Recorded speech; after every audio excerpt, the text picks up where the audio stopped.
오늘 말씀 함께 보도록 하겠습니다. 오늘의 말씀은 마가복음 6장 34절 말씀입니다. 네, 한 절이기 때문에 우리 한 목소리로 함께 읽으면 좋겠습니다. 예수께서 나오사 큰 무리를 보시고 그 목자 없는 양 같음으로 인하여 불쌍히 여기사 이에 여러 가지로 가르치시더라. 아멘. 아멘. 잠시 말씀을 놓고 기도하도록 하겠습니다. 살아계신 하나님 아버지 감사합니다. 부족한 자를, 자격 없는 자를 이 자리에 세우셨으니 하나님의 영으로 덧입혀 주시고 사람의 말이 아니라 하나님께서 하시는 말씀으로 나아갈 수 있도록 인도하여 주시옵소서. 이곳에 모인 모든 성도님들 눈과 귀와 마음을 열어주시어서 하나님이 주시는 그 말씀을 정말 깨끗하게 진실하게 받아들이고 그 말씀대로 사는 삶을 살아가는 우리 모두가 되기를 소망합니다. 감사드리고 예수님의 이름으로 기도하였습니다. 아멘. 할렐루야. 할렐루야. 감사합니다. 여러 가지 어려운 상황 가운데에서도 우리 교회를 붙들고 계시는 하나님께 감사와 영광을 올려드립니다. 부족한 제가 이 자리에 서는 것은 여전히 떨리고 무서운 일입니다. 입이 계속 마르는데요. 그러나 하나님께서 말씀으로 우리 교회를 인도하실 줄 믿습니다. 그렇기 때문에 담대히 이 자리에 섰습니다. 또한 한 마음으로 교회를 위해서 기도해 주시고 또 격려해 주시는 모든 성도님들께도 진심으로 감사를 드립니다. 이제 사람의 말이 아니라 우리의 참 목자 되시는 주님의 음성을 함께 듣기를 원합니다. 오늘은 주여 우리를 불쌍히 여기소서 그리고 우리도 불쌍히 여기게 하소서라는 제목으로 말씀을 전하려고 합니다. 얼마 전 한 목사님께서 제게 이런 질문을 하셨습니다. 인생에서 가장 힘들었던 문제는 지금 해결되었나요? 이렇게 물어보시더라고요. 그 질문을 들으면서 제가 제 삶을 한번 이렇게 쭉 돌아보았어요. 저는 저의 기질상 이렇게 힘든 일을 오래 담고 있지는 않습니다. 네. 그런데 제가 곰곰이 생각해 보니까 저의 아킬레스건은 아버지의 존재인 것 같더라고요. 아버지가 살아는 계시는데요. 연락한 지는 좀 꽤 오래되었습니다. 저는 아버지가 곁에 없다는 사실이 그다지 불편하지 않다고 생각하고 나름 좀 씩씩하게 살아왔던 것 같습니다. 그런데 인생의 큰 문제 앞에 서니까 조금씩 이 아버지가 없는 불편함이 무엇인지 깨닫게 되었어요. 제가 어려웠던 것은 가족 구성원 중에 아버지라는 사람이 없다, 한 사람이 없다라는 사실만은 아니었습니다. 아마 아버지를 좀 일찍 여의시거나 계시지만 퍽 가깝게 지내지는 못하시는 분들이 계시다면 제 말에 공감을 하실 것 같은데요. 인생의 문제 앞에서 나를 붙들고 어느 길로 가야 할지 말해줄 사람이 없다는 그 막막함이 저에게 가장 큰 어려움이었던 것 같습니다.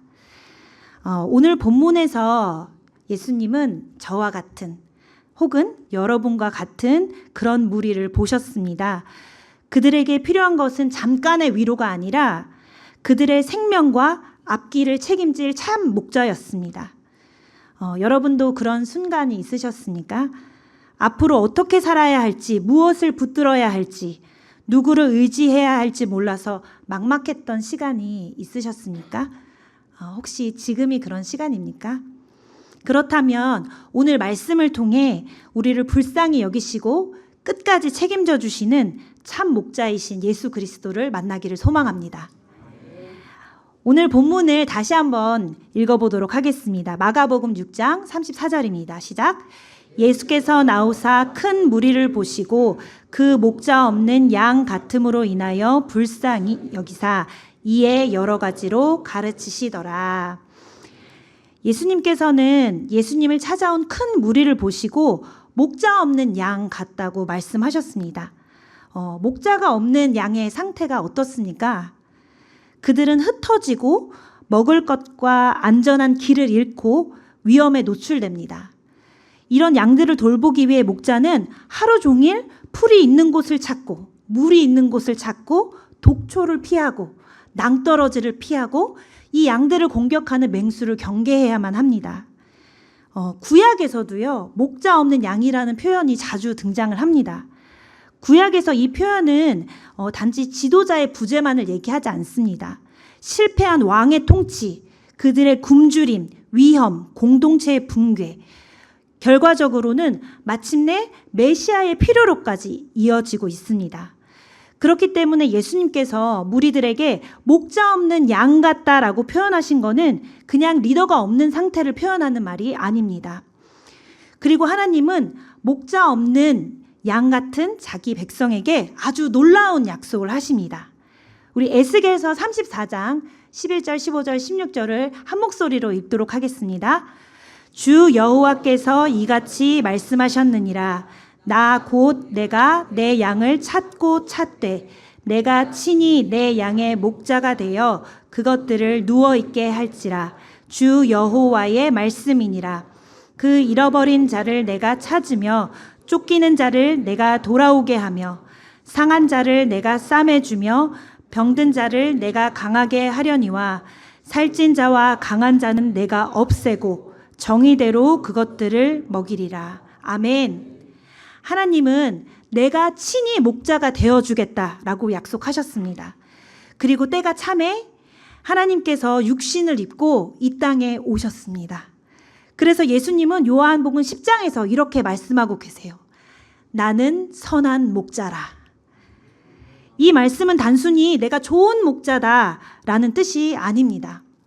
에스겔을 통해서 약속하셨던 바로 그 목자, 내가 왔다는 것입니다.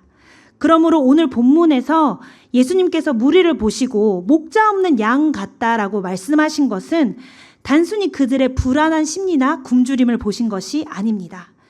예수님은 흩어진 하나님의 백성을 다시 모으시고 잃어버린 자를 찾으시며 상한 자를 싸매시고 병든 자를 강하게 하시기 위해 이 땅에 육신을 입고 오셨습니다. 성경은 이런 목자 없는 양을 향한 예수님의 마음을 이렇게 기록합니다. 불쌍히 여기셨다. 예수님은 이런 자들을 불쌍히 여기셨습니다. 여기서 불쌍히 여기셨다는 말의 어원이요, 창자가 끊어지는 듯하다 이런 의미가 있다고 해요. 사랑이 전제되어 있으며 상대에 대해서 주체할 수 없는 그 애끓는 긍휼한 마음을 나타낼 때 쓰입니다. 우리가 잘 아는 탕자의 비유에서도 이 표현이 사용되었습니다. 누가복음 15장 20절을 함께 읽겠습니다. 내가 일어나서 아버지께로 돌아가니라. 아직도 거리가 먼데 아버지가 그를 보고 측은히 여겨 달려가 목을 안고 입을 맞추니. 아멘. 여기서 이 측은히 여긴다라는 이 말도 불쌍히 여기셨다는 것 같은 표현입니다. 매일매일 오매불망 이 아들이 돌아오는 것을 애타게 기다리던 아버지. 그 아버지가 먼 발치에서 아들이 돌아오는 것을 보고 느낀 그 절절한 사랑과 긍휼의 마음이 느껴지시지요. 예수님은 이 무리를 보고 그 뜨거운 사랑과 긍휼의 마음을 가지셨다는 겁니다. 이 긍휼의 마음은 본문 이전의 문맥을 보면 더 확실하게 드러납니다. 우리가 오늘 마가복음 6장 34절을 읽었는데요. 그 바로 앞부분인 30절에서 33절을 제가 한번 읽어드리도록 하겠습니다. 사도들이 예수께 모여 자기들이 행한 것과 가르친 것을 낱낱이 고하니 이르시되 너희는 따로 한적한 곳에 가서 잠깐 쉬어라 하시니 이는 오고 가는 사람이 많아 음식 먹을 겨를도 없음이라. 이에 배를 타고 따로 한적한 곳에 갈새 그들이 가는 것을 보고 많은 사람이 그인 줄 안지라. 모든 고을로부터 도보로 그곳에 달려와 그들보다 먼저 갔더라. 아멘. 사도들이요, 각지에서 사역을 하고 돌아다니다가 이제 예수님 앞에 와가지고 사역 보고를 하는 장면이에요. 그 보고를 잘 들으신 예수님께서 음식 먹을 겨를도 없이 사역한 이 사도들에게 휴식을 권유하십니다. 그래서 이 32절에 보시면 배를 타고 따로 한적한 곳에 간 거예요. 네, 그동안 음식을 먹을 겨를도 없이 계속 사역에 집중했기 때문에 좀 한적한 곳에 가서 쉬러 간 거예요. 그런데요, 많은 사람들이 사도들을 알아보았습니다. 그래서 사도들은 배를 타고 이동했는데요, 그 제자들보다 더 빨리 그들의 도착지가 어딘지 알고 거기서 기다리고 있었던 거예요. 여러분이 모처럼 휴가를 가셨다고 한번 생각해 보십시오. 휴가에 가서 이제 딱 느긋하게 이렇게 썬비치 이런 데 앉아서 쉬려고 하는데 갑자기 핸드폰에 비상 문자가 회사에 비상이 나서 지금 이 엄청난 양의 업무를 이번 주 안까지 처리해야 된다. 제가 쉬러 갔는데 그런 업무가 내려온 거예요. 여러분은 어떤 마음이시겠어요? 너무 괴로우시겠죠? 왜 하필 지금 이런 생각이 들지 않으시겠습니까? 그런데요, 예수님은 이런 백성들을 휴식을 방해하는 방해꾼으로 보지 않으셨습니다. 그들을 목자 없는 양으로 보셨습니다. 예수님은 그들의 병들고 지친 눈빛 속에서 인간의 본질적인 결핍의 실체를 보신 것입니다. 여러분, 예수님은 우리보다 더 잘 아십니다. 우리가 얼마나 쉽게 지치고 얼마나 쉽게 길을 잃고 얼마나 쉽게 넘어지는 존재인지를 아십니다. 그래서 우리를 정죄하시거나 우리를 귀찮아하지 않으시고 먼저 불쌍히 여기십니다. 그렇다면 예수님의 이 긍휼은 어떤 행동으로 나타났을까요? 우리 오늘의 본문인 34절의 끝에 보시면 이에 여러 가지로 가르치시더라 라고 나옵니다. 여러분이 예수님이라면 굶주린 사람, 병든 사람, 로마의 압제 속에서 제대로 된 지도자도 없이 방황하는 이 백성들의 상황에서 무엇을 먼저 해주시겠습니까? 내가 이들에게 기적을 베풀 수 있는 모든 능력이 있다라고 하면 이들의 급한 것을 먼저 좀 해결해 주고 싶었을 것 같아요. 갖가지 음식으로 잔치를 할 수도 있고요. 모든 병을 낫게 해줄 수도 있고 궁극적으로 이스라엘의 왕이 되어서 오랫동안 괴로움을 당했던 그 로마로부터 아주 멋지게 해방시켜 주실 수도 있었을 겁니다. 그러나 예수님은 가장 먼저 무엇을 하셨습니까? 여러 가지로 가르치셨습니다. 왜일까요? 왜 예수님은 먼저 말씀을 가르치셨을까요? 사람은 하나님의 말씀으로 살아가는 존재이기 때문입니다. 예수님이 광야에서 사탄의 시험을 받으실 때에도 이렇게 말씀하셨지요. 사람이 떡으로만 사는 것이 아니라 하나님 입에서 나오는 모든 말씀으로 산다. 아멘. 우리는 환경이 나아지면 행복할 것이라고 생각합니다. 더 나은 돈벌이, 더 편안한 삶, 더 좋은 환경이 우리를 행복하게 할 것이라고 생각합니다. 그러나 예수님은 사람의 가장 깊은 갈증은 하나님을 떠난 영혼의 갈증임을 아셨습니다. 그래서 먼저 말씀을 먹이셨습니다. 그들에게 영의 양식인 말씀을 가르치셨습니다. 예수님은 우리의 상처와 죄, 굶주림과 방황을 함께 보시고 우리를 버리지 않으십니다. 마가복음에서는 예수님이 무엇을 가르치셨는지 얘기하지 않고 있는데요. 같은 내용이 적힌 누가복음 본문에서는 하나님 나라의 일을 가르치셨다고 정확하게 기술을 하고 있습니다. 여러분, 우리의 이 땅의 고단함과 어려움은 그 어떤 것으로 채워지거나 위로받을 수 없습니다. 우리 성도들의 소망은 무엇입니까? 우리에게 썩지 않고 더럽지 않고 쇠하지 않는 유업이 있다는 것이 아닙니까? 예수님은 우리의 본질적인 문제를 해결해 주시기 위해서 하나님 나라의 소망을 선포하셨습니다. 오늘 우리에게도 가장 필요한 것은 하나님 나라의 소망을 품는 것입니다. 이 길은 말씀 속에 있습니다. 말씀 속에 지혜가 있습니다. 말씀 속에 하나님 나라의 길이 있습니다. 말씀에 더욱 집중하는 저와 여러분이 되기를 소망합니다. 영적인 성장은 말씀을 먹는 데에서 시작합니다. 교회를 세우는 것은 말씀으로 충만한 성도들입니다. 말씀이 없으면 목자가 있어도 교회는 굶주립니다. 그런데요, 여러분, 예수님의 긍휼은 말씀을 채우는 데에서 끝나지 않았습니다. 오늘 읽은 본문의 다음이 어떤 것으로 이어지는지 아십니까? 혹시 성경책으로 찾아보신 분들은 소제목이 나와 있을 텐데요. 바로 오병이어의 기적입니다. 오병이어는 사복음서인 마태, 마가, 누가, 요한복음이 모두 적은 유일한 에피소드입니다. 그만큼 중요한 사건이라는 의미겠지요. 예수님은 무리의 배고픔을 무시하고 말씀만 주신 것은 아닙니다. 먼저 하나님 나라의 길을 가르치셨고 그들의 굶주린 배도 외면하지 않으셨습니다. 참 목자의 긍휼은 영혼과 몸을 나누지 않으시고 사람의 전 인을 살립니다. 무리의 갈급함을 불쌍히 여기신 예수님은 그들을 가르치시고 치료하신 후에 장정 5천여 명이나 되는 많은 사람들에게 하나님 나라의 잔치를 베푸셨습니다. 이것은 모든 복음서가 다 기록할 만큼 아주 특별한 시간이었습니다. 여러분, 여기에서 끝나지 않습니다. 예수님의 긍휼의 절정은 아직 남아 있습니다. 우리의 영의 양식을 채우시고 우리의 육의 굶주림을 채우신 주님의 긍휼은 결국 십자가까지 나아갑니다. 오병이어는 굶주린 사람의 하루를 살렸지요. 그러나 십자가는 죄로 죽어가는 인류를 영원히 살렸습니다. 예수님은 양을 돌보는 목자일 뿐 아니라 그 양을 대신하여 자신의 목숨을 내어주는 어린 양입니다. 성경의 양이라는 이미지가 예수님이 그 백성을 위해서 희생양이 되시는 역설로 완성이 됩니다. 예수님은 단지 위험에 처한 양을 구조하는 외부 구조자가 아니라 죄와 죽음의 자리로 들어가 자기 백성을 속량하시는 진정한 구세주이십니다.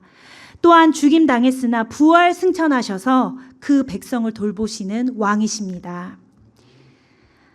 그렇다면 이 긍휼, 이 엄청난 긍휼을 받은 우리는 어떻게 살아야 할까요? 사실은 말씀을 준비하면서 고민을 많이 했습니다. 지금 마음이 지쳐 있고 영적으로 갈급한 성도님들께 예수님의 사랑과 위로만 전하고 싶은 그 인간적인 마음이 좀 앞섰기 때문입니다. 그러나 하나님은 우리가 긍휼함을 받고 그 긍휼이 내 안에서 멈추어 있는 것을 원하지 않으십니다. 마태복음 18장 33절을 우리 함께 읽도록 하겠습니다.